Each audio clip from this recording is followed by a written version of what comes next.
I'm going to show you how to use adaptive charging so you can extend the battery's lifespan for many years.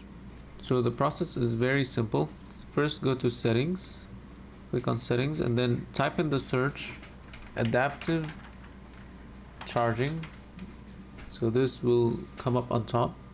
Click on adaptive charging, then here you can turn it on. So there's two options that you can pick from.